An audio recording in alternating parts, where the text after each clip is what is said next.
Thank Yeah. you. We want to go back to our Joy Benedict, who is by the Pasadena Waldorf School in Altadena, which has just burned down. And Joy, that's just so hard to hear because a school is a community. And so to have a loss like that is really, really devastating. Yeah, it really is, Christine. I mean, you said it right. We hate to see anything burn, but when you see things like the senior center and the libraries and the schools go down, it is really hard for so many who have memories here, either of going to school here or attending right now. But this is sort of the north side off of Altadena of the Pasadena Waldorf School, and there is not a building that I can see that has not been gutted, a middle and high school out here.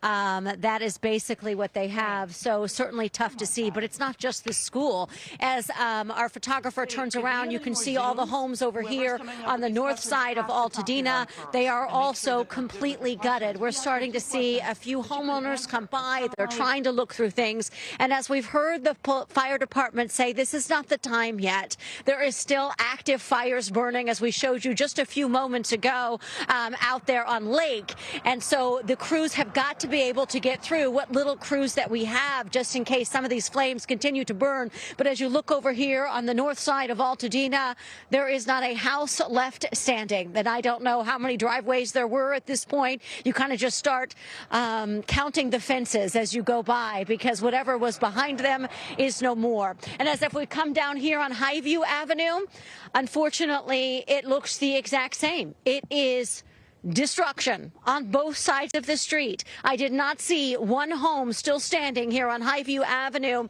on the west side of this school, as everything is just gutted. Every car, every house frame, every rooftop, everything. And these homes look like they have been burning for several hours.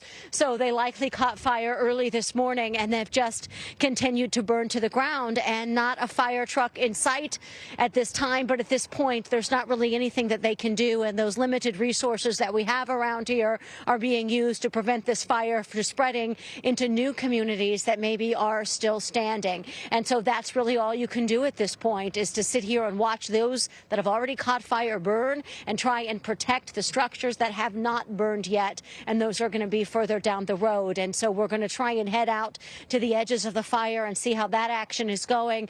But it's certainly just heartbreaking to look around and see the school gone, the homes around it gone, people's livelihoods, their memories simply just going up in smoke right now. And you still see a few of those embers getting in the air, and that's not what we like to see either, when there's already so much destruction and so much ruin really in all directions around us here in this Altadena community. So guys, we're just going to keep looking and trying to show as many of these streets to so many people who live here, because when you are in an evacuation area, that is the first thing I get asked. Can you check my home? Can you see, is it still standing? And unfortunately, it's not. I also want to show these cars, because I've covered a lot of fires, and I have yet to see as many people in the community as I do right now, just simply driving around, taking photos and looking. I know it's natural and it's curiosity to do this, but one, it's dangerous, and two, it can hurt the efforts of the firefighters to get in and out of there quickly. I mean, we as the media, this is our job. This is what I have trained to do.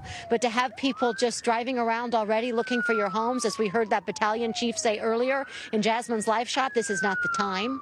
It is not the time to be doing this. If you are somewhere safe, we suggest that you stay in that safe location and let the fire department and the first responders do their job. And I mean, text me, call me, I'll check on your house. I've been doing it all morning for folks on social media. I am happy to do that for you if that is what you are worried about, but please stay in a safe location. I'll send it back to you guys. Absolutely, Joy, and this is a perfect example. We see those cars coming through, then we see a first responder trying to get through it. It makes it very dangerous for everyone that is involved. And I tell you, when I look at these images, it's so heartbreaking when you see the buildings going up in flames. But then, Joy, when I see them already burned, I think, gosh, what is more heartbreaking, seeing the ashes, the devastation there, or seeing them up in flames? And it is just all just so heartbreaking. Thank you for showing us what is happening out there, keeping us up to date. There are a lot of cars going by. First responders, be careful, and we'll check back in with you in just a little bit.